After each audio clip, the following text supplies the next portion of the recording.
This video is part of the You Protagonist series. Here, you don't just listen to a story, you live this story in every detail and emotion. With each scene, each decision, you are the protagonist of the story. And so you can see yourself in every moment. The protagonist's face doesn't appear, and neither her name nor physical characteristics are mentioned. So take a deep breath, close your eyes if you want, and prepare to feel everything as if it were real. And before experiencing your new story, go ahead and subscribe to the channel so you don't miss any emotionally charged stories. The sound of the television echoes through your apartment like a hammer beating against your chest.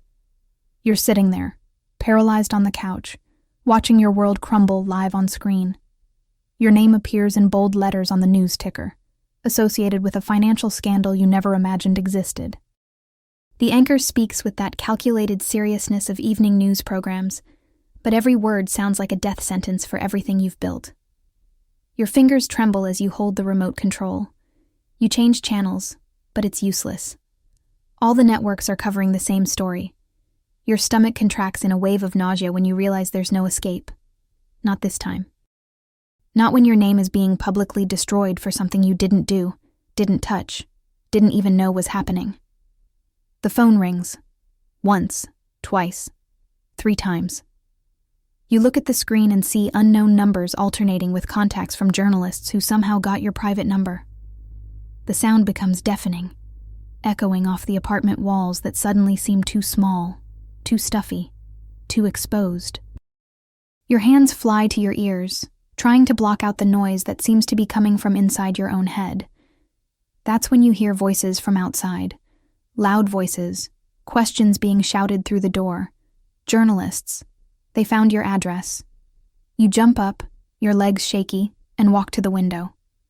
Down there on the sidewalk, there's a small crowd with cameras and microphones. Some people stop to see what's happening. You back away from the window as if you'd been shot. Your heart beats so hard you can feel your pulse throbbing in your neck, your wrists, your temples. The air seems thin, as if all the oxygen had been sucked out of the environment. You need to get out of here. Need to leave now, before they break down the door, before the accusations turn into something even worse. With trembling hands, you grab your cell phone and scroll through your contacts. Most of the people there have probably already seen the news, already formed an opinion, already decided you're guilty without even hearing your side. But there's one name that shines on the screen like a lifeline. Marina. Your only true friend. The only person you trust completely. The call is answered on the second ring. I saw the news. Her voice is low, worried. Where are you? At home, but they're out here, the journalists. I don't know what to do, Marina. I didn't do any of this. You have to believe me. I believe you. Listen, you need to get out of there right now. I have a place where you can stay, a safe refuge in the countryside, away from all this. The word refuge sounds like music to your desperate ears. Where? How? I can't talk over the phone. I'll send you an address by text. Take only the essentials and go. Now. There's a key hidden on the property. You'll find it. You hang up and look around your apartment. Everything there represents the life that's being destroyed at this exact moment. The plants you religiously watered, the books organized by color on the shelves, the photos of happy moments that now seem to belong to someone else. An innocent person. A person who still had a future. Without thinking much, you drag a suitcase to the middle of the room and start throwing clothes into it. There's no time to fold, to choose, to plan. Just the essentials. Underwear, some pieces of clothing, hygiene products, important documents hidden in the back of the drawer. Every movement is mechanical, automatic. As if your body knew what to do while your mind was still processing the nightmare. The phone vibrates with a text from Marina. An address you don't recognize, GPS coordinates, and a simple sentence. Go to this address. They'll be waiting for you. You'll be fine. You'll be fine. The words echo in your head as you put on the first coat you find and hang your purse over your shoulder. Will you really? Is there a place in the world where you can hide until this storm passes? Or is this your new reality forever? You grab your car keys and take a deep breath. The building's underground garage is your only chance to leave unseen. Your hands shake so much you almost drop the suitcase when you open the apartment door. The hallway is silent, but you can hear voices echoing from the ground floor. Your entire life fits in this suitcase you're dragging through familiar corridors that suddenly seem strange, threatening. The elevator takes forever to arrive. Every second that passes is another second for the journalist to find a way into the building. When the doors finally open, you practically throw yourself inside. The car starts on the first try, and you've never felt so grateful for something so simple. As you slowly exit the garage, you see camera flashes through the tinted glass, but they can't see you. Not yet. You accelerate down the side street, your heart pounding in your chest, each corner representing another meter of distance between you and the chaos your life has become. On the streets, the city continues normally. People walk along the sidewalks, enter and exit restaurants, live their normal lives, while yours completely implodes. You turn on the radio quietly and immediately turn it off when you hear your name being mentioned. There's no escape. The news has already spread to every corner, poisoning every piece of the world you know. The tears only start flowing down your face when you're on the highway, away from curious stares and cruel cameras. It's a silent cry, loaded with injustice and despair. You don't know where you're going, don't know who you'll meet there, don't even know if this refuge really exists. But anything is better than facing the public lynching that awaits you back there. The GPS indicates you have 3 hours of travel ahead. 3 hours to process that your entire life changed in a matter of minutes. 3 hours to prepare for an uncertain future in an unknown place. 3 hours to decide if you're going to fight to clear your name or simply disappear forever. As the city recedes in the rearview mirror, you feel a strange mixture of terror and relief. You're running away, but you're also saving yourself. And right now, surviving is all that matters. The road stretches ahead of you like a black line cutting through nothingness. It's been 2 hours since you left the city behind, and each kilometer traveled takes you further from everything you know. The GPS shows still 1 hour until the final destination, but you have no idea what you'll find when you get there. The only certainty is that you need to trust Marina, even though your mind screams that you're making a mistake. The rain started falling a few minutes ago. First as a fine drizzle that fogs the windshield, then intensifying until it becomes a dense curtain that reduces your visibility by half. Each drop hitting the glass sounds like an accelerated drum, echoing the frantic rhythm of your heart.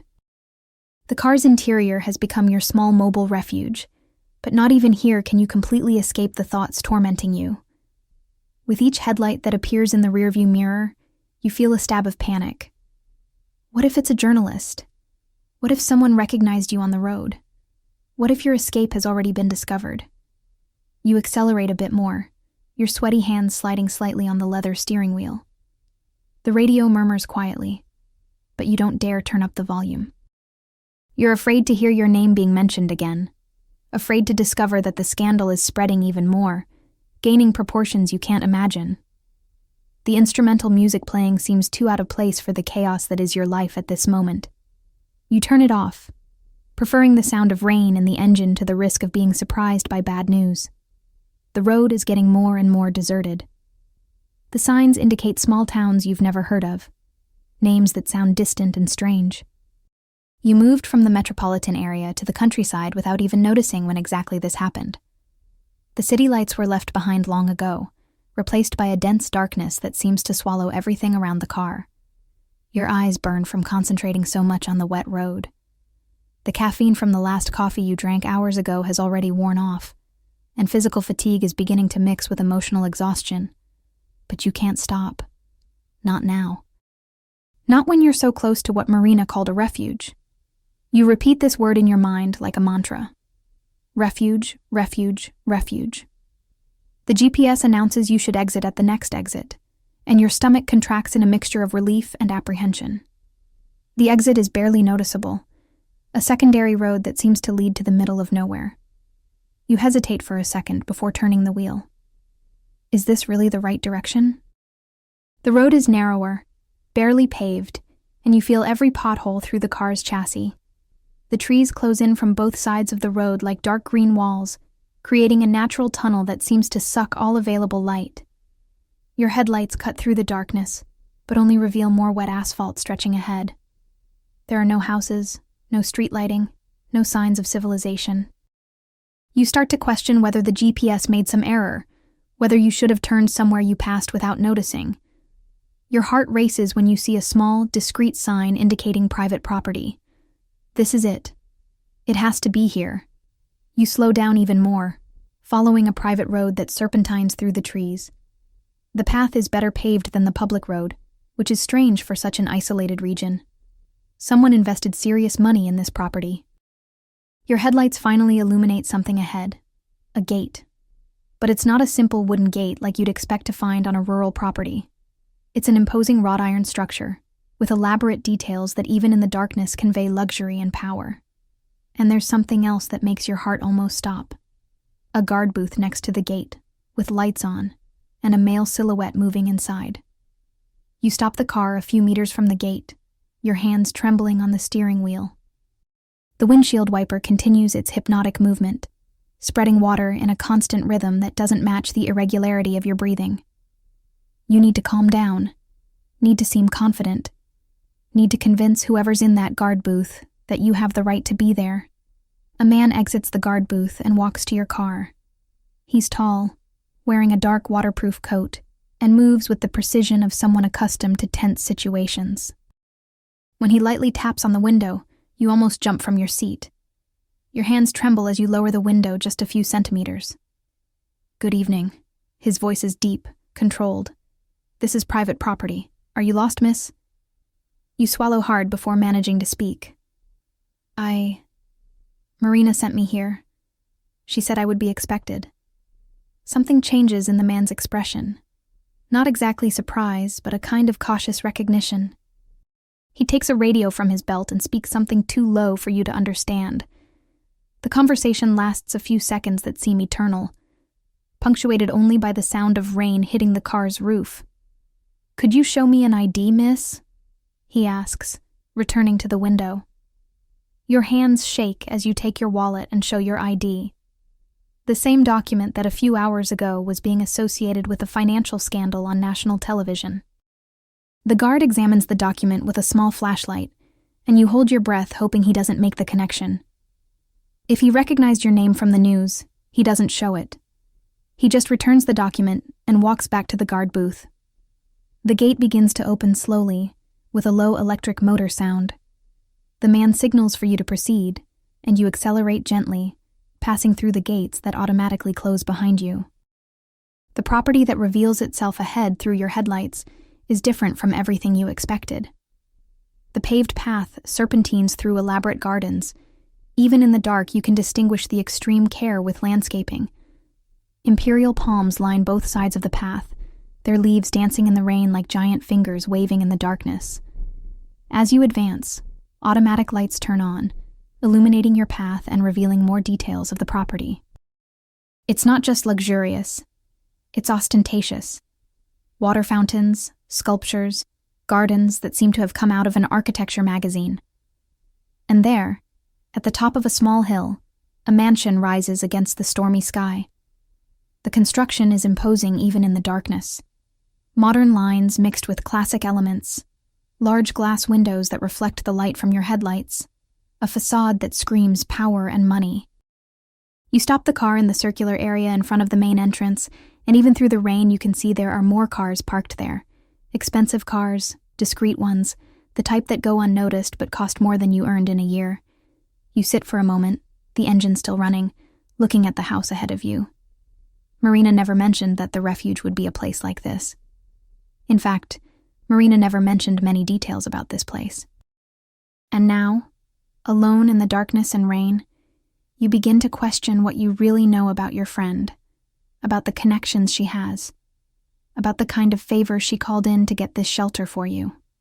The main door of the house opens, and a female figure appears under the golden light of the entrance. A middle-aged woman, elegantly dressed, gestures for you to come. You turn off the engine, take a deep breath, and grab your suitcase from the back seat. The rain soaks you in the few seconds it takes to run to the entrance, but you barely feel the cold. Your mind is too busy processing where exactly Marina sent you.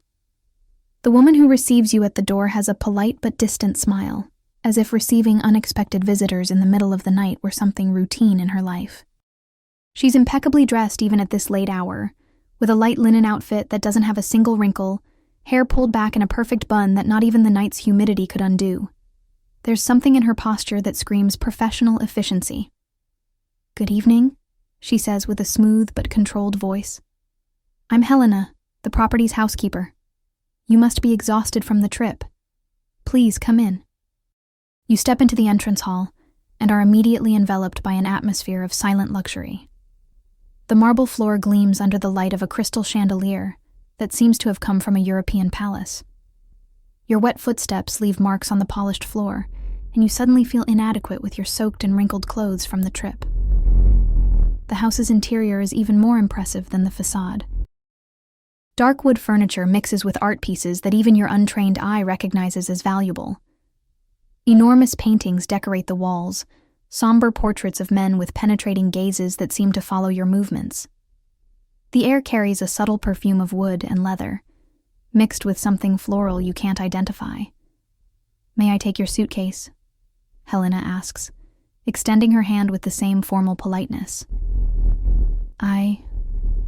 Thank you," you murmur, still absorbing the environment around you. "Marina said I could stay here for a few days. She said it had already been arranged." Helena maintains her neutral expression, but you notice an almost imperceptible hesitation before she responds.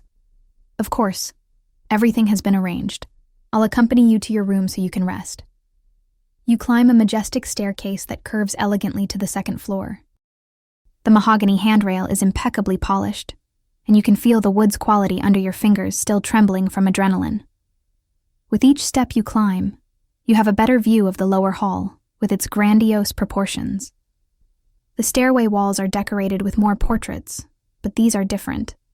Black and white photographs of men in formal attire, some clearly old, others more recent.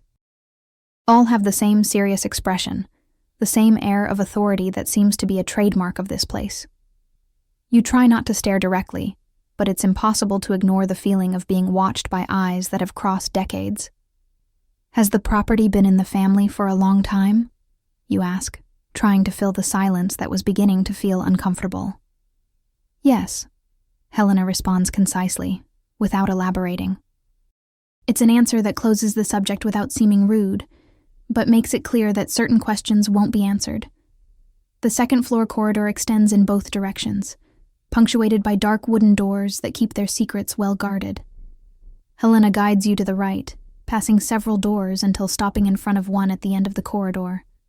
She opens the door and turns on the light, revealing a room that's more luxurious than any hotel you've ever stayed in. The bed is enormous, with immaculate white sheets that contrast with the dark blue velvet headboard. A leather armchair is positioned near the window, next to a small table with an elegant lamp. The private bathroom you see through the half-open door has marble finishes that capture and reflect light in an almost hypnotic way. "I hope you find everything you need," Helena says, placing your suitcase on a wooden sideboard. "If there's anything, there's an intercom by the bed." Breakfast is served at 8 in the main hall. You turn to thank her, but Helena is already leaving, closing the door softly behind her. The sound of the lock being turned echoes in the silence, and you stand for a moment, processing whether you've just been locked in the room or if it was just your paranoid imagination. You walk to the window and pull aside the heavy curtains. The view reveals the property's illuminated gardens, but also something that makes your blood freeze: men walking around the grounds. They're not gardeners working late at night. They're men dressed in black, with alert postures, moving with the precision of trained professionals. Security guards. Many security guards. You quickly back away from the window, your heart pounding hard in your chest. This isn't a common refuge. This isn't a country house where rich people spend relaxing weekends. This is a place where someone very powerful lives with the protection of a small private army. Your hands shake as you grab your cell phone to call Marina, but there's no signal. Nothing. As if the property were a technological black hole, where the outside world simply doesn't exist. You try several times, walking around the room, raising the phone high, but the screen continues to show no service. Panic begins to settle in your veins like liquid ice. You fled a scandal to fall into something potentially much worse. Marina never mentioned armed security guards, never mentioned that this place looked like a fortress, never explained how she got access to a property that obviously belongs to someone with enough resources and power to maintain this level of security apparatus. You sit on the edge of the bed, not quite understanding where you got yourself into.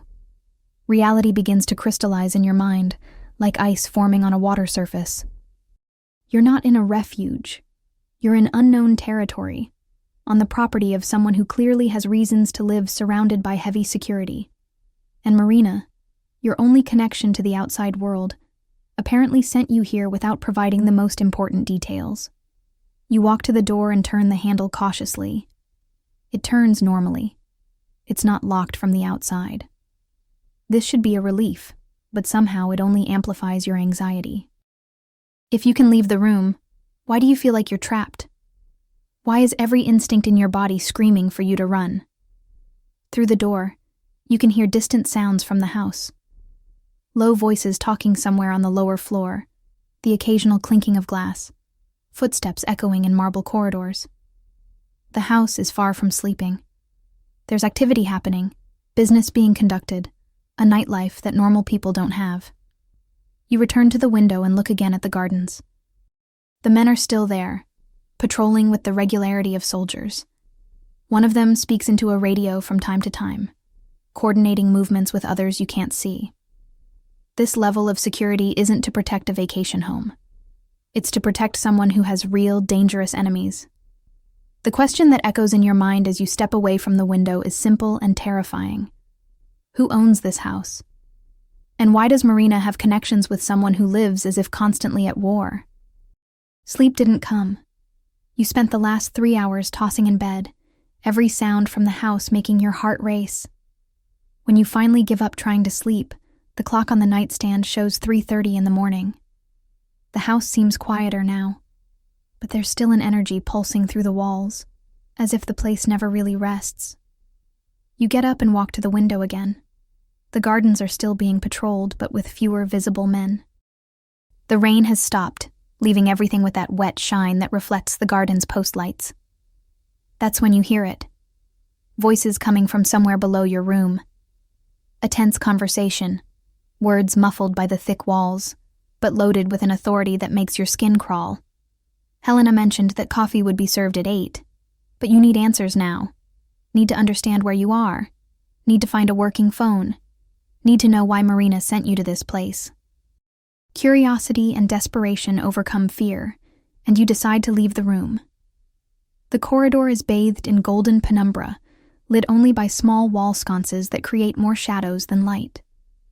You walk on the plush carpet, trying to make the least noise possible.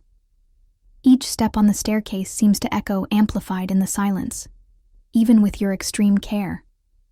On the ground floor, you follow the direction of the voices. They come from a corridor you hadn't explored before, beyond the main living room.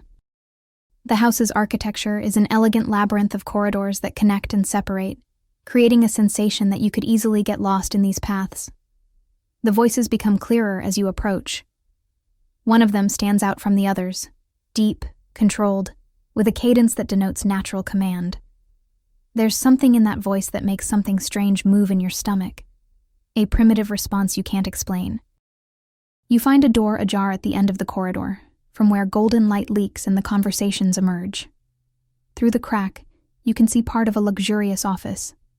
Floor-to-ceiling bookshelves, a mahogany desk that seems to have been carved from a single tree, paintings that even in the penumbra emanate value and history. "I don't accept excuses," the deep voice is saying. "When I give an order, I expect it to be fulfilled exactly as requested." "Sir, there were unforeseen complications." Another voice responds, visibly nervous. "Complications are problems to be solved, not excuses for failure." There's something in the way he speaks that makes your heart beat faster.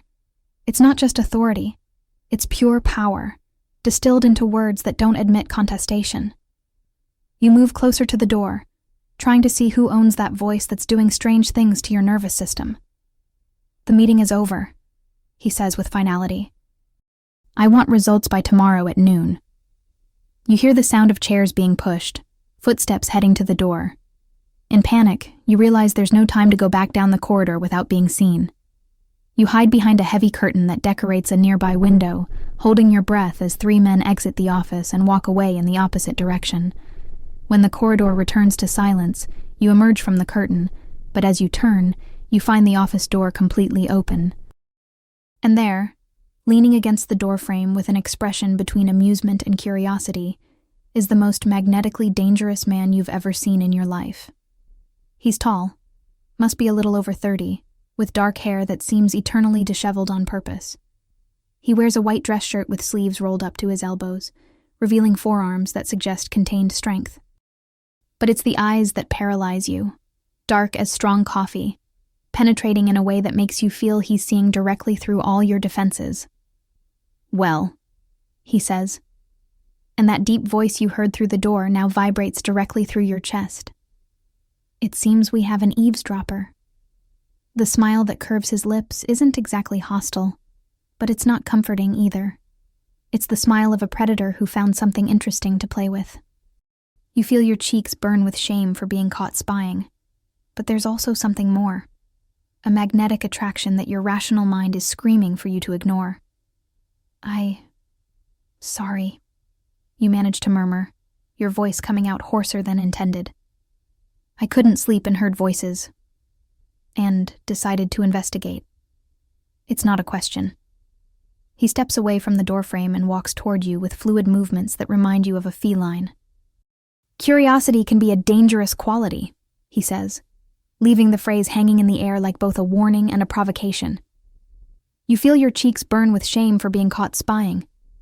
But there's also something more.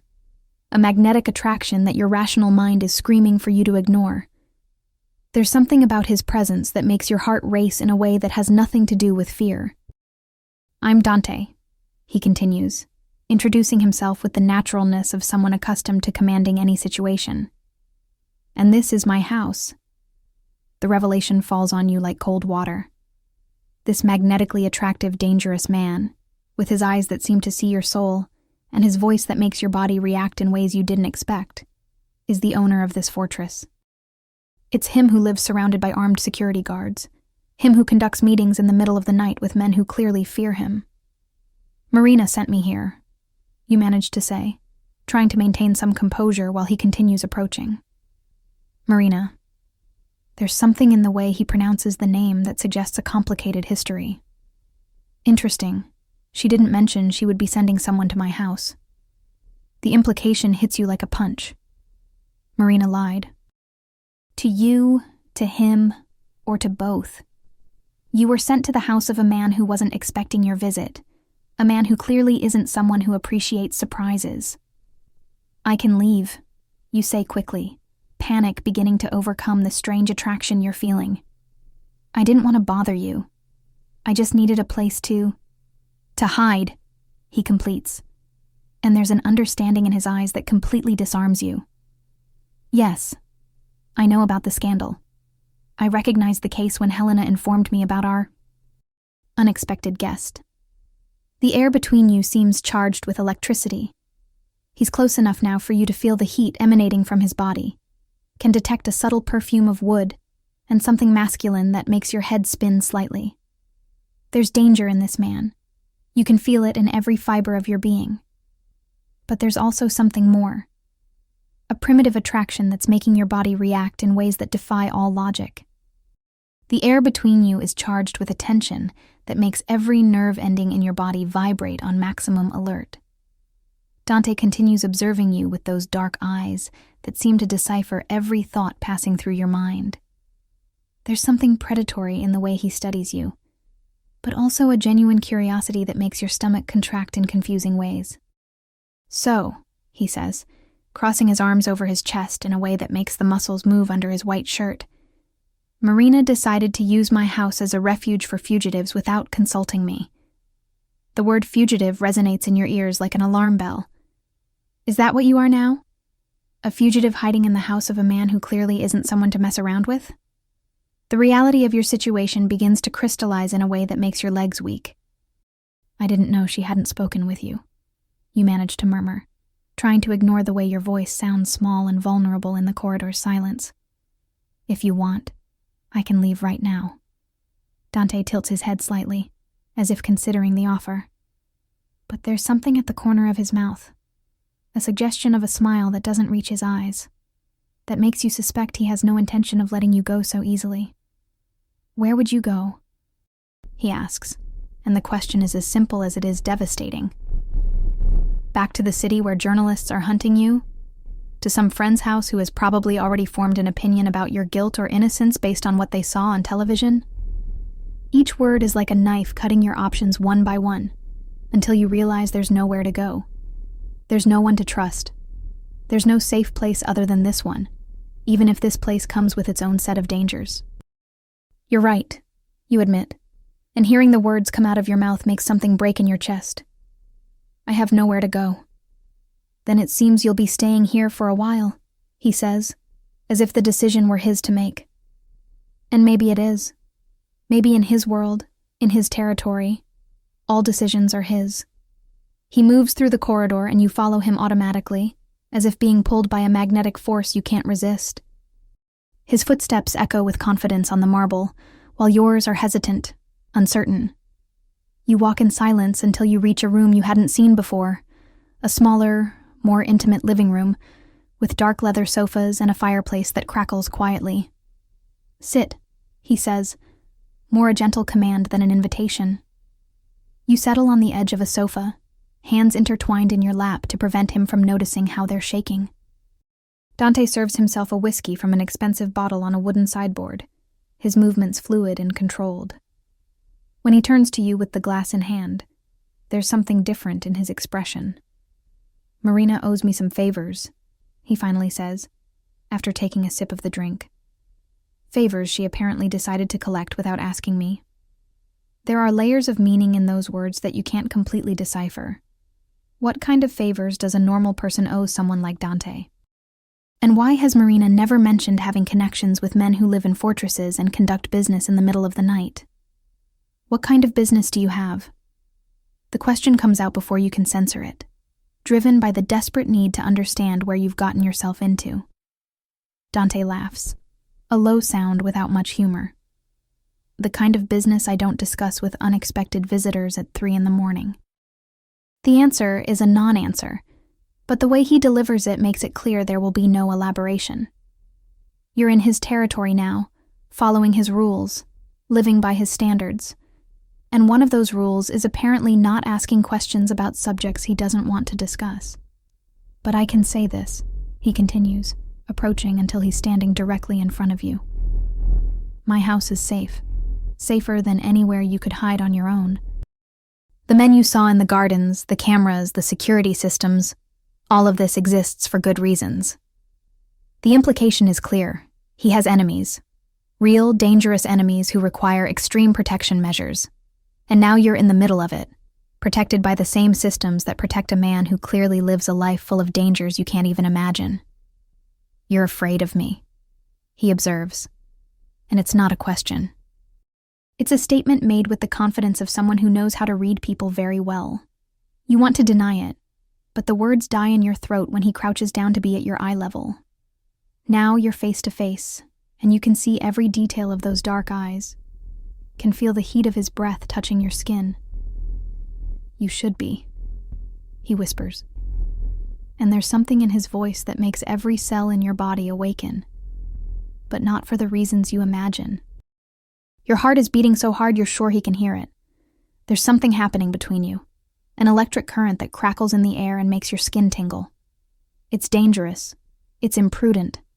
It's completely insane considering your situation, but you can't deny it's happening. I don't hurt innocent women, he says, moving away slightly but not enough to break the bubble of intimacy that formed around you. But I also don't usually receive visits that arrive in the middle of the night carrying problems. So, what does that mean for me? You ask, surprised by your own courage. Dante smiles then, a genuine smile that completely transforms his face. For a moment, you glimpse the man he could be if he didn't live surrounded by dangers, if he didn't carry the weight of responsibilities that clearly weigh on his shoulders. "It means," he says, standing up and extending his hand to you, "that you're my guest now, and I protect what's mine." The way he says mine makes something melt in the pit of your stomach. There's possessiveness in that word, but also protection. There's danger, but also security. There's fear, but also an attraction that's growing every second you spend in his presence. You accept the extended hand, and when your fingers touch, a literal spark seems to pass between you. Dante feels it too. You can see it in his eyes, in the way his fingers linger on yours longer than necessary. "Tomorrow we'll talk about the house rules," he says, but his voice is hoarser than it was moments before. "For now, you need to rest. But when you stand up, your bodies are dangerously close. So close that you need to tilt your head back to look into his eyes. So close that you can feel the heat emanating from his skin through his shirt. So close that it would be the most natural thing in the world to lean against him and let all the tension from the last few days dissolve in his strong arms. The temptation is almost overwhelming, but Dante steps back first, creating a safe distance between you. There's something in his eyes that suggests the temptation wasn't one-sided. "Good night," he says, but the words sound more like a promise than a farewell. Dawn arrives with golden light filtering through the heavy curtains, but you barely manage to sleep. Every time you closed your eyes, you saw those dark eyes watching you, felt the heat of his proximity, heard that deep voice whispering that you were his now. The memory makes your skin tingle, even in the morning's cold light. You dress carefully, choosing one of the few outfits you brought in your rushed suitcase. Every piece seems inadequate for this place, for this situation, for the presence of a man like Dante. When you finally go down for breakfast, your nerves are on edge. Helena receives you in the main hall with the same professional politeness as the night before. The table is set with an elegance that would make any five-star hotel seem modest. Fine porcelain, crystals that capture the morning light, polished silver that reflects your anxious face. "Mr. Dante requested that you have breakfast here," Helena informs while serving coffee in a cup too delicate for your trembling hands. "He'll be down shortly." The mention of his name makes something contract in your chest, part anxiety, part expectation, a confusing mix of emotions you can't untangle. You drink the coffee in silence, each sip burning your tense throat, until you hear firm footsteps echoing through the corridor. When Dante enters the hall, he's dressed differently from last night. A dark suit that seems to have been tailored specifically for his body, a silk tie that perfectly complements his impeccable appearance. He's clearly preparing for business, and there's something in his posture that screams power and authority in a way that makes you feel small in your chair. "Did you sleep well?" he asks, sitting at the head of the table, far enough to be respectful, close enough for you to feel his presence filling the space. "More or less," you admit, because lying to a man who clearly knows how to read people would be useless. Dante smiles slightly, as if he knew exactly why you couldn't sleep. Helena serves his coffee and discreetly disappears, leaving you alone in the hall bathed in golden morning light. "I need to establish some rules," he says, cutting a slice of bread with precise movements. "For your safety and mine." You nod, trying to ignore the way he makes even the act of buttering bread seem controlled and deliberate. Everything about him is like that, calculated, intentional, loaded with an authority that was probably built over years dealing with dangerous situations and people. "First rule," he continues, his dark eyes meeting yours. "You don't leave the property without my permission and without an escort. It's not a suggestion." The tone of his voice doesn't admit contestation, and you feel a shiver run down your spine. Not exactly fear, but something more complex. The perception that you're now under the protection and control of a man who doesn't accept having his orders questioned. "Second rule," he continues, taking a sip of coffee without looking away from yours. "You don't ask questions about my business, about the people who come here, about the conversations you hear. Curiosity, as I mentioned yesterday, can be dangerous. You remember how you were caught eavesdropping, the tense voices you heard through the door, the way the men who left the office seemed genuinely intimidated by him. There's a world here that you don't understand, rules you don't know, dangers you can't even imagine. Third rule. And now there's something different in his voice, a softness that wasn't there in the first two commands. If something scares you, if someone bothers you, if you feel unsafe for any reason, you come directly to me. Don't try to solve it alone. The implication behind this rule makes your stomach tighten. He's admitting there are legitimate reasons for you to feel unsafe here, that there are people or situations that could represent a threat. But he's also offering protection, positioning himself as your first line of defense against any danger. Do you understand? He asks, and there's an intensity in his gaze that makes you feel like you're doing much more than accepting household rules. I understand, you whisper, and the words come out loaded with a submission you didn't know existed within you.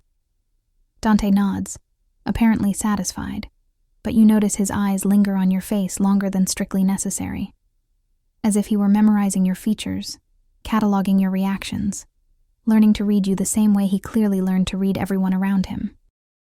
His phone rings, a low but urgent sound. He answers with a dry, hello, and you see his expression immediately transform. The man who was establishing rules with you disappears, replaced by the implacable executive you heard the night before. I don't care what he said, Dante speaks into the phone, his voice cutting like a blade. The agreement was clear. If he can't fulfill his part, we'll find someone who can. You try not to listen, but it's impossible to ignore the radical change in atmosphere. This is the Dante who commands armed men, who conducts business that requires extreme security measures, who lives in a world where broken agreements have consequences you probably don't want to know. Resolve this today, he says before hanging up, and when he looks at you again, there's a silent apology in his eyes. Business, he explains simply, as if that were enough to explain the transformation you just witnessed. You nod, but part of your mind registers how easy it is for him to alternate between the man who establishes rules for your protection and the man who clearly wouldn't hesitate to use any means necessary to get what he wants. It's exciting and terrifying at the same time. I need to go out for a few hours, he says, getting up from the table with the same feline fluidity as always. Helena will take care of anything you need. And remember the rules. He approaches your chair, and for a moment you think he's going to touch you. A hand on your shoulder perhaps, or in your hair. But he just leans slightly, getting close enough for you to feel the masculine scent he wears, close enough for his proximity to make your heart race. Be a good girl while I'm away, he whispers. And there's something in the way he says those words that makes liquid fire course through your veins. When he moves away and leaves the hall, you're alone with the echo of his voice, and the disturbing certainty that his rules aren't just about safety. They're about control, about establishing a dynamic between you that's as dangerous as it is exciting. The day passes with torturous slowness. You explore the house within the limits established by Dante's rules, discovering an immense library with books in various languages, a music room with a grand piano that seems not to have been played in years, and internal gardens that would be perfect if they weren't constantly patrolled by armed men. Each room tells a story about the man who lives here. Refined tastes mixed with brutal practicality, extreme luxury tempered by justified paranoia. He's a walking paradox, and you find yourself thinking about him more than you should, considering the precarious situation you're in. Nightfall brings with it a restlessness you can't dispel. You dine alone in the main hall, served by the efficient Helena who responds to your attempts at conversation with professional but distant politeness. It's when you're finishing dessert that you hear the distant sound of an engine, followed by voices in the entrance hall. Dante has returned. You try to ignore the way your heart races when you hear him talking to someone on the lower floor.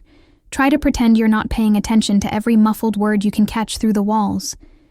There's a tension in the voices that suggests the day's business didn't go as expected.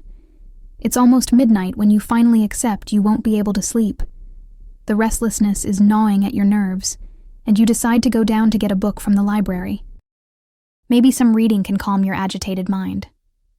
The corridors are in penumbra, lit only by small night lights that create more shadows than clarity. You walk silently to the library, but when you push the door, you realize you're not alone. Dante is there, sunk into a leather armchair in front of the lit fireplace, still wearing the morning suit, but now with his tie loose and the first shirt buttons undone. There's a glass of whiskey on the table beside him, and an expression on his face you've never seen before. Tired. Almost vulnerable. "Can't sleep either?" he asks without raising his eyes from the fire, as if he knew it was you before you even entered. "Sorry, I didn't know you were here," you murmur, already turning to leave. "Stay," he says, and there's something in his voice that makes you stop immediately. It's not an order this time. It's almost a request. The company would be welcome. You hesitate for a moment, but there's something in his posture that melts your defenses. This isn't the controlling man from the morning, nor the implacable executive from the phone call. This is just a tired man who seems to need company. You sit in the armchair opposite his, the fireplace flames dancing between you two, creating an intimate atmosphere that makes the air seem denser. The silence isn't uncomfortable. It's loaded with possibilities, with unspoken words that hover in the air like smoke. "Difficult day?" you ask gently, surprising yourself with your own courage. Dante laughs, but it's a sound without humor. "You could say that. Some men think they can break agreements with me without consequences. Today, they had to learn otherwise." There's something in the way he talks about consequences that makes a shiver run down your spine, but it's not exactly fear. It's the awareness that you're in the presence of a man who has real, dangerous power, and who uses that power when necessary. "Are you afraid of me now?" he asks, finally looking at you. And there's genuine vulnerability in the question that completely disarms your defenses. "Should I be?" You counter, and the question comes out braver than you felt. "Probably," he admits, taking a sip of whiskey. "Most people are." "I'm not most people," you say, and realize it's true. A week ago you were an ordinary person, living an ordinary life, worried about ordinary things. Now you're sitting in a luxurious library talking to a dangerous man about fears and consequences, and somehow this seems more real than anything you lived before. Dante smiles then, the first genuine smile you've seen since you met him. "No, you definitely aren't." The fire crackles in the fireplace, casting dancing shadows on the book-lined walls. The intimacy of the moment is palpable, as if you were suspended in a bubble separate from the rest of the world, away from the rules and dangers that define his reality. "Tell me about you," he says suddenly. "Before the scandal, before Marina, before arriving here, who were you when your life still made sense?" The question is so unexpected and intimate that for a moment you're speechless. No one asked about who you were before. Everyone's too busy judging by what they think you did. "I had a simple life," you begin hesitantly. "I worked with numbers, lived alone, read a lot. It wasn't anything extraordinary, but it was mine." "And now?" "Now I don't know who I am," you admit, surprised by your own honesty. "Everything changed so fast I barely had time to process. One morning I was a normal person. By evening I was a criminal fleeing in the rain." Dante leans forward, resting his elbows on his knees, getting closer to you across the coffee table. "You're not a criminal. I investigated the case. You were a convenient piece in a much larger game." The revelation makes your heart jump. "You investigated?" "Of course I investigated. You think I'd let a stranger in my house without knowing exactly who she is and what she's capable of?" There's a mischievous smile in his eyes now. "You're innocent. Someone with a lot of power and few scruples needed a scapegoat and chose you. The tears you've been holding back for days finally escape.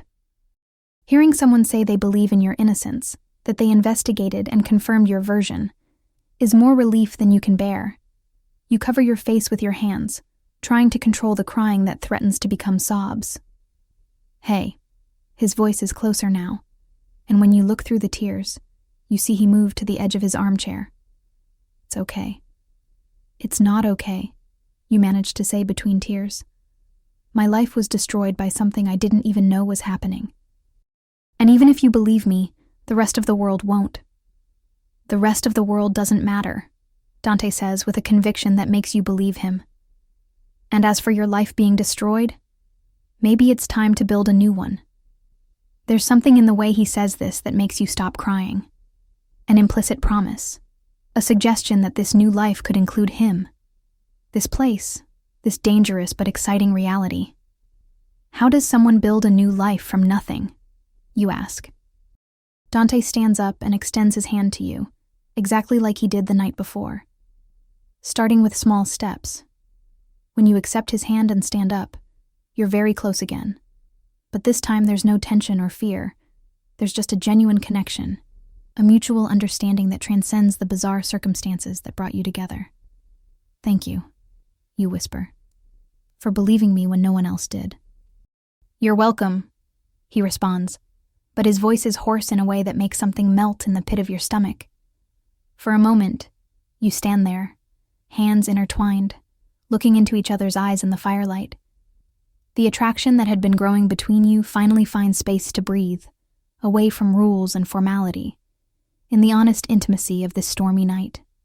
And when thunder begins to echo outside, announcing a new storm, you don't separate. The storm that announces itself outside seems to echo the growing tension between you. The thunder is still distant, but you can feel the electricity in the air, charging every oxygen molecule with an energy that makes your skin tingle. Dante still holds your hand, his fingers intertwined with yours in a way that seems too natural to be casual. The storm's going to be strong, he murmurs, but his eyes don't stray from yours. Maybe you should stay down here for a while. There are layers of meaning in this suggestion that make your heart race. Stay here, with him, in this intimate library lit only by the fireplace fire, while nature unleashes its fury outside. The idea is tempting and dangerous at the same time. I don't want to be a bother, you whisper, but make sure not to let go of his hand. You could never be a bother, Dante responds, and there's sincerity in his voice that makes something melt in your chest. A closer thunder makes the window glass vibrate slightly, and you startle involuntarily. The movement brings you even closer to Dante, and now you're so close you can feel the heat emanating from his body, can detect the masculine scent mixed with a touch of whiskey. Are you afraid of storms? He asks, and there's a tenderness in his voice that completely contrasts with the implacable man you saw on the phone. Not exactly afraid, you respond honestly, but they make me restless. All that energy in the air, like something's going to change forever. Dante smiles, a slow smile that makes his eyes darken in a way that accelerates your pulse. Maybe something will change. Before you can fully process the meaning of those words, another thunder echoes, much closer this time, and the light flickers briefly. In the sudden penumbra, you feel Dante move even closer, his free hand rising to lightly touch your face. You're trembling, he observes, his fingers tracing a soft line along your cheek. It's not because of the storm, you admit in a voice you barely recognize as your own. His eyes intensify in the fire's golden light. Then it's because of me. It's not a question, it's a statement loaded with masculine confidence that should irritate you, but instead makes waves of heat course through your body.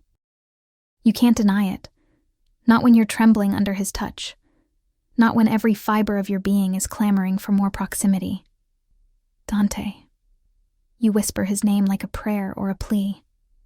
I know, he responds, as if he perfectly understood the conflict that's tearing you apart inside. I know it's complicated. I know the situation is impossible. I know you should run from me. But I don't want to run, you confess, surprised by your own courage. The confession seems to break some invisible barrier between you.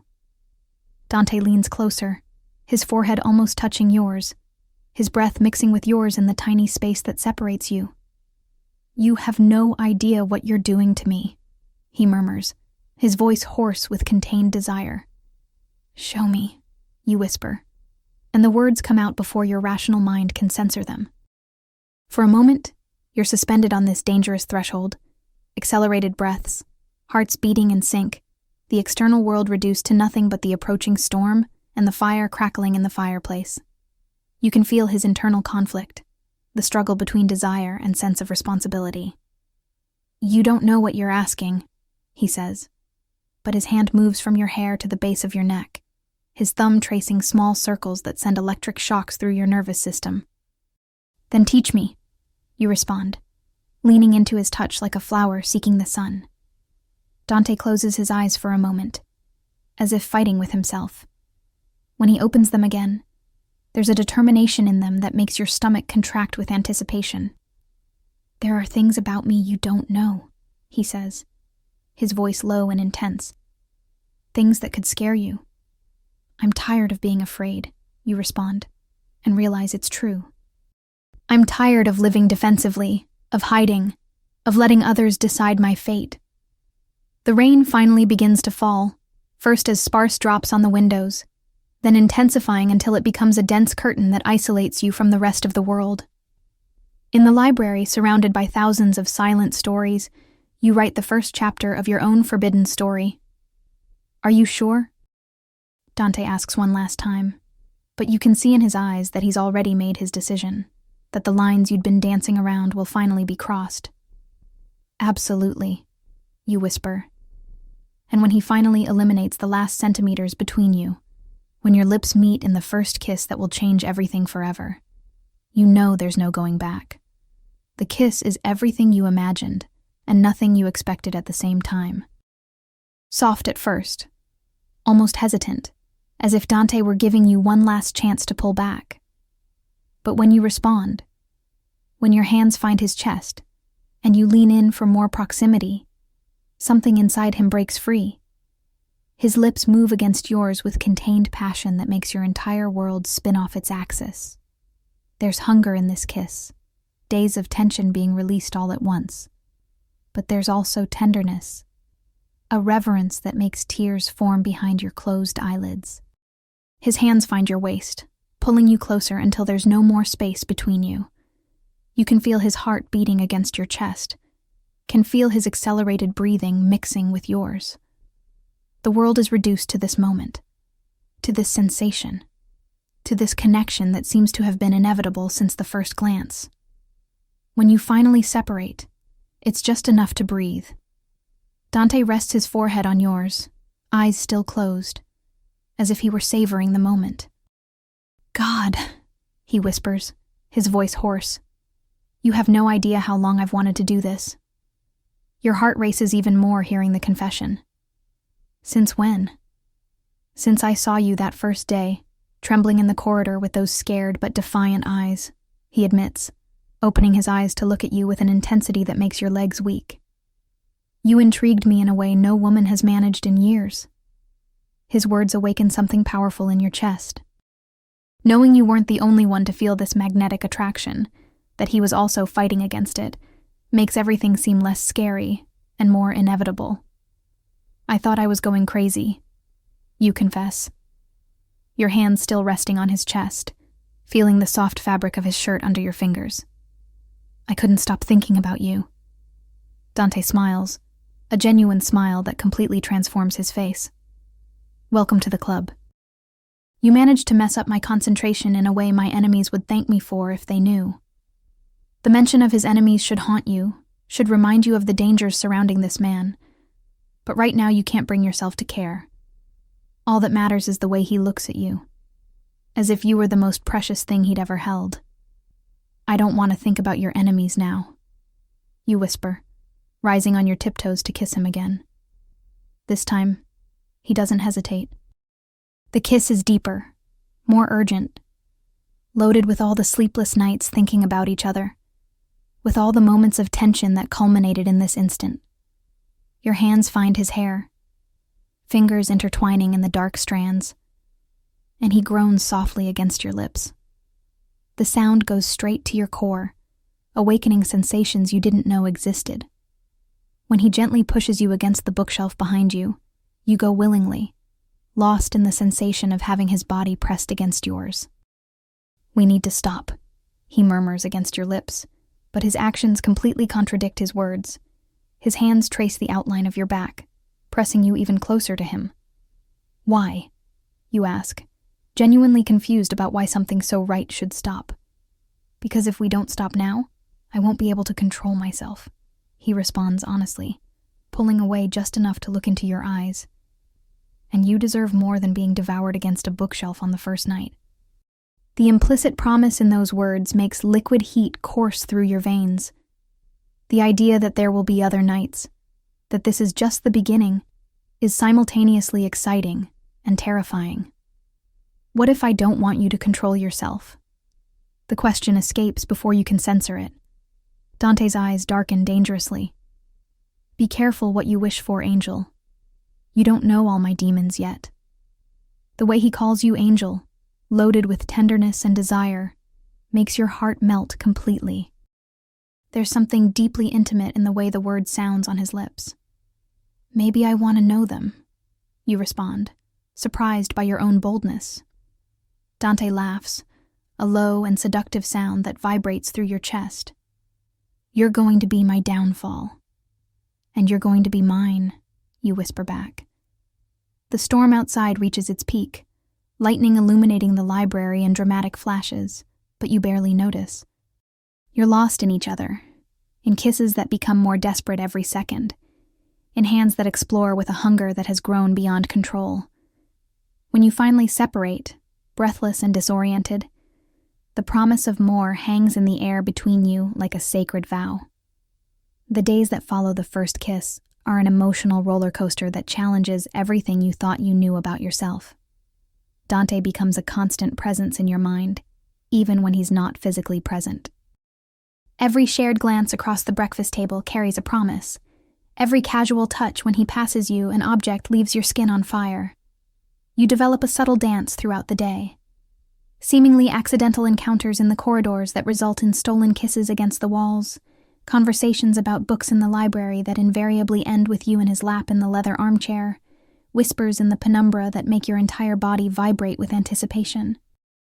You're driving me crazy, he confesses on a particularly tense afternoon, cornering you against his office door after a meeting that lasted hours. I can't concentrate on anything that isn't you. The confession awakens something primitive in your chest.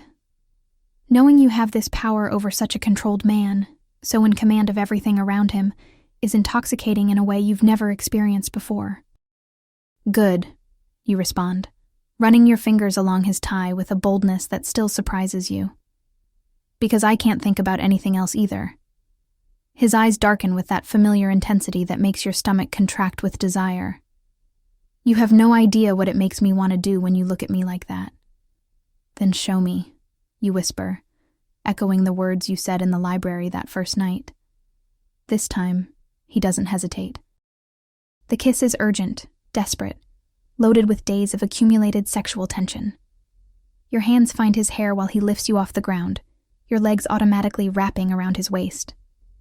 Not here, he murmurs against your lips, even as his hands trace lines of fire along your back. You deserve something better than an office desk. His consideration, even in the middle of passion, makes you fall a little more in love. Dante may be dangerous, may live a life full of threats and violence, but with you, he's incredibly careful, respectful in a way that completely contrasts with his reputation. Then take me somewhere better, you whisper against his ear. The night that follows is a revelation in every sense. In his room, surrounded by the masculine luxury that defines his personal space, you discover layers of Dante that no one else knows. The attentive lover who cares more about your pleasure than his own. The vulnerable man who whispers confessions in the dark. The fierce protector who holds you as if you were the most precious thing in the world. You're dangerous for me, he confesses in the early hours of morning, fingers tracing lazy patterns on your skin. You make me want things I swore I'd never have. What kind of things? You ask, nestled against his chest, listening to the steady beat of the heart you now know so well. Normalcy, he responds with raw honesty. Slow mornings, dinners together, a life that isn't defined by paranoia and violence. His words awaken something painful in your chest. The realization that, despite all the passion between you, there are real obstacles in the way of any future together. His world isn't a place for normal relationships, for the kind of love you always imagined having. What if I don't care about normalcy? You ask, raising yourself to look into his eyes. What if I want this life, complicated and dangerous as it is? Dante studies you for a long moment, as if trying to read your soul. You don't know what you're saying. My life, the people who surround me, it's not a romantic movie. It's real, and the consequences are fatal. I know it's real, you respond, surprised by your own conviction. I've seen the guards, heard the conversations, understand there are dangers, but I also know how I feel when I'm with you. And how do you feel? Alive, you whisper. For the first time in years, I feel completely alive. Something transforms in his expression. A softness you've never seen before. A cautious hope that makes your heart race. You're going to be my ruin, he murmurs, pulling you closer. And you're going to be my salvation, you respond, sealing the confession with a kiss. Reality knocks at the door, literally, when someone pounds urgently. Dante gets up immediately, transforming into the implacable businessman you've learned to recognize. Stay here, he says, quickly putting on a shirt. Don't leave the room. And when he disappears through the door, you're alone with the certainty that your borrowed time in paradise is coming to an end. The door closes behind Dante with a sound that echoes like a foreboding. You're alone in his room, wrapped in sheets that still hold the warmth of your bodies, but suddenly the environment seems cold, threatening. The urgent voices in the corridor become louder, more tense, and you recognize the tone Dante uses when something really serious is happening. Minutes pass like hours. You dress quickly, your heart hammering in your chest with an anxiety you can't name. There's a different energy in the house, an urgency that makes every nerve ending in your body vibrate on maximum alert. The guards you can see through the window move with more speed, more purpose, like soldiers preparing for battle. When Dante finally returns, he's a completely different man. The tender lover from moments ago has disappeared, replaced by the implacable boss you've seen a few times. There's something in his eyes that makes your blood freeze, a calculating coldness that reminds you exactly how dangerous this man can be. I need you to do exactly what I'm going to tell you. He speaks without preamble, his voice cutting like glass. No questions, no hesitation. What's happening? You ask, even knowing he just asked you not to ask questions. Marina, he responds, and your best friend's name sounds like a slap. She didn't send you here out of kindness. She sold you. The words don't make sense initially. Your brain refuses to process the information, as if it were written in a foreign language. Marina, who comforted you when you cried, who knows all your secrets, who was your only true friend. This can't be right, you whisper. But something in the pit of your stomach is already contracting with the terrible certainty that it might be. She owes a lot of money to very dangerous people, Dante continues, his voice hard, but with forced gentleness, as if he knew each word is tearing you apart. Using you as currency was the way out she found. Using me how? Your voice comes out strangled. They wanted information about me, about my business, my routines, my weak points. Marina thought an innocent friend could observe and report without me suspecting. The betrayal is so deep you feel it physically, as if someone had ripped something vital from your chest. The only person you trusted completely, the only one who believed in your innocence from the beginning, used you as an unwitting spy. She knew I was suffering, you whisper, tears beginning to burn behind your eyes. Knew I was desperate, that I had nowhere to go. And used exactly that against you and against me. Dante confirms, approaching cautiously as if you were a wounded animal that might run at any moment. How long have you known? The question comes out like an accusation. Since last night. My men finally tracked down the origin of the information leaks. There's genuine guilt in his eyes. I wanted to protect you from this truth until I was sure. The revelation adds another layer of pain. While you were giving yourselves to each other, while you finally felt safe and loved, he already knew everything had started with a lie. So all this was... I was just a mission that went wrong? Your hands tremble as you run them through your hair, trying to process the magnitude of the betrayal. No, Dante responds firmly, taking your hands to force you to look into his eyes. What Marina planned and what happened are completely different things. She sent you here to be a spy. How can I be sure you're not lying too? The question escapes before you can censor it, born from pain and distrust that now contaminates everything. Dante stops for a moment, as if the question were a punch to the stomach. When he responds, there's a raw vulnerability in his voice you've never heard before. Because I could have used you and discarded you the moment I discovered the truth. Could have handed you over to Marina's enemies as a message. Could have pretended nothing changed and extracted false information to feed her contacts. He moves closer, forcing you to see the desperate sincerity in his eyes. But instead, I'm here telling you the truth, even knowing it might make you run from me forever. The tears finally begin to fall. Not just from Marina's betrayal, but from the realization that the man in front of you chose honesty when lying would have been easier. What happens now? You ask through the tears. Now Marina pays for what she did, he responds, and there's something in his voice that makes you realize that paying in Dante's world has much more serious consequences than lawsuits. And me? Dante holds your face in his hands, wiping the tears with his thumbs. You choose. You can leave. Try to rebuild your life away from all this. Or you can stay and build something real with me, knowing it started with a lie, but can become the most important truth of our lives. The choice Dante places before you resonates through every fiber of your being like a painful echo. Stay or leave.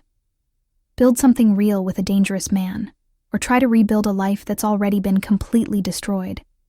Both options seem equally impossible, equally terrifying for completely different reasons. I need time, you whisper, tears still drying on your face.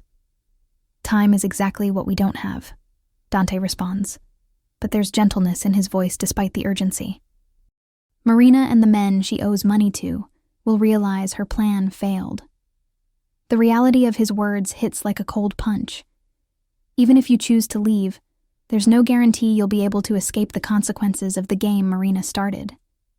You've become a piece on a board you don't understand, with rules you don't know. How much time do I have to decide?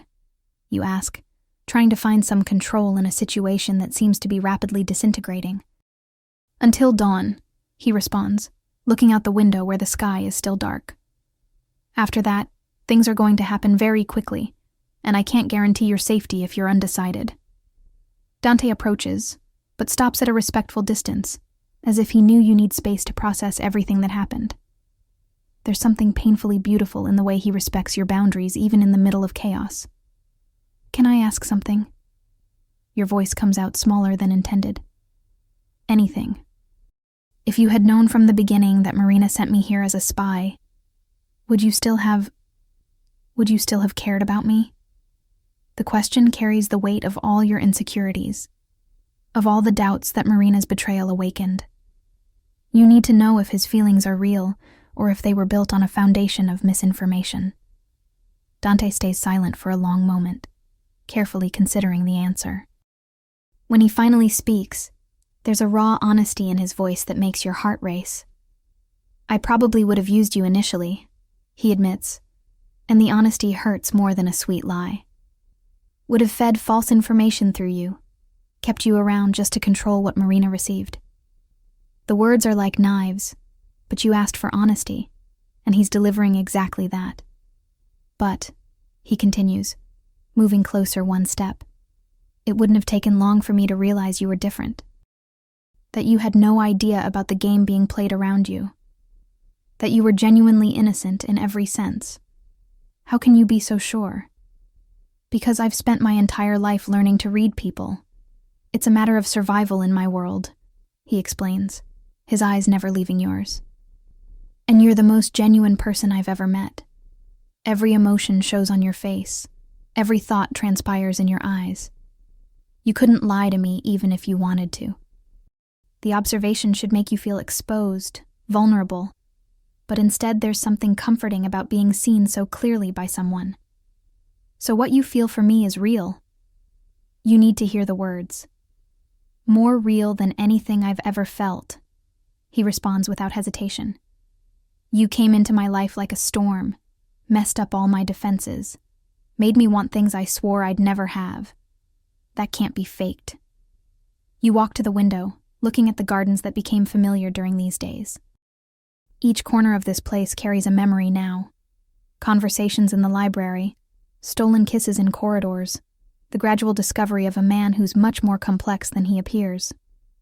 What if I choose to leave? You ask without turning around. Then I'll make sure you leave here safely, he responds, his voice loaded with pain he can't completely hide. I can give you a new identity, enough resources to start over anywhere in the world, and protection until Marina's problems are resolved. You'd do that even knowing you might never see me again? Especially because of that, he says. And when you turn around, you see a vulnerability in his eyes that makes your heart contract. I already care about you enough to let you go if that's what will make you happy.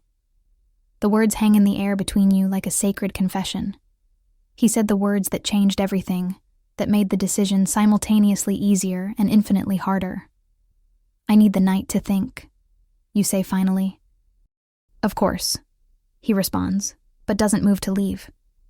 Can I stay with you?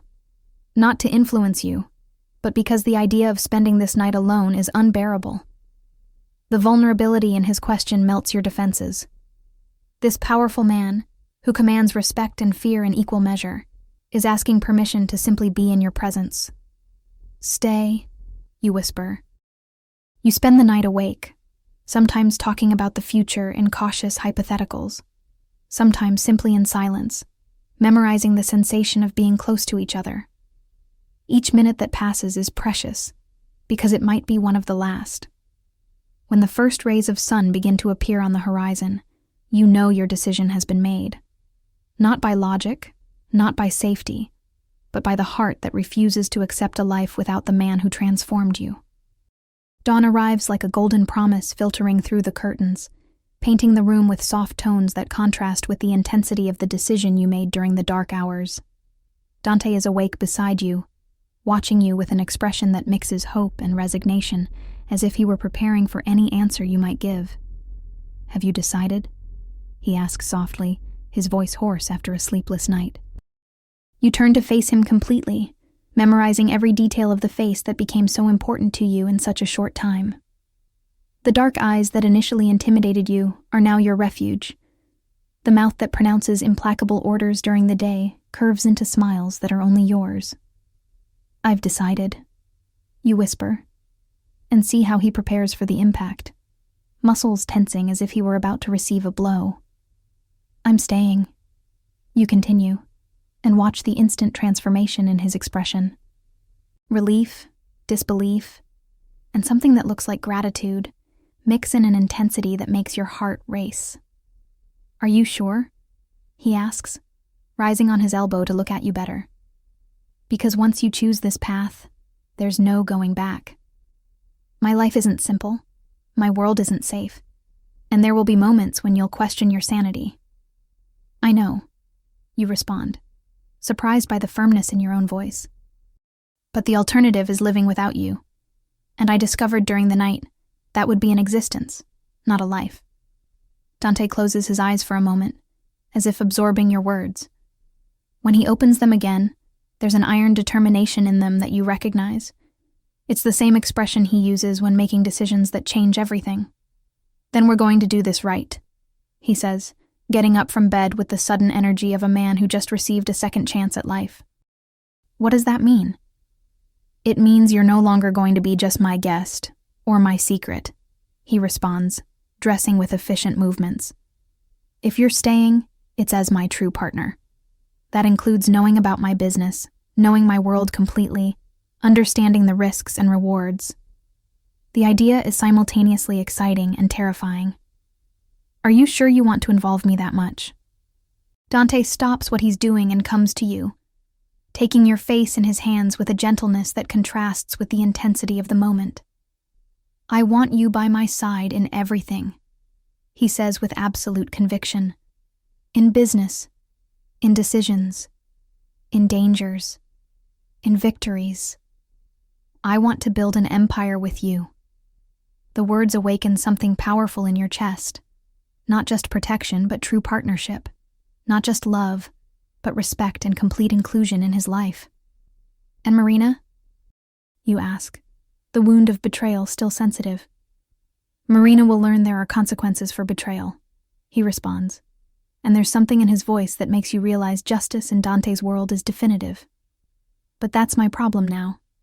Your problem is deciding what kind of life you want to build with me. You get up and walk to the window, observing the gardens that became familiar.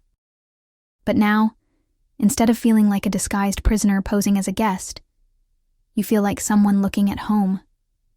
I want everything, you say, turning to him with a decision that resonates from the depths of your soul. I want to know your business. I want to understand your world. I want to be by your side when things get dangerous and when they get wonderful. The smile that lights up Dante's face is the most beautiful thing you've ever seen.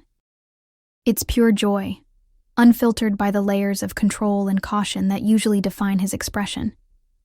Then you need to know, he says, approaching with determined steps, that starting today you're no longer going to hide from anything. Not from your past, not from my present, and definitely not from our future. I'm ready, you respond, and for the first time since arriving here, you feel you really are. Dante pulls you into a kiss that's different from all the others you've shared. There's no desperate urgency or contained passion. There's promise.